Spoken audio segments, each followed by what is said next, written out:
passierst, erinnert mich, wie schnell die Zeit vergeht. Manches verloren, manches vergisst man nie.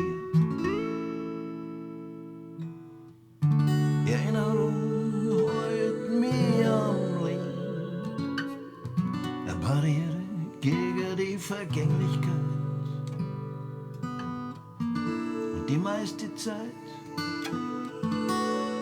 war doch ein Traum.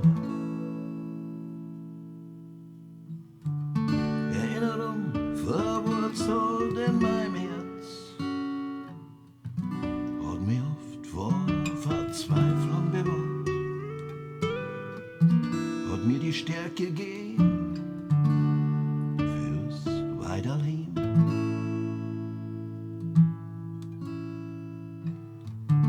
Erinnerung tut oft recht weh, hat aber seinen eigenen Charme. Wenn man Vergleiche zirkt, von früher zur Gegenwart.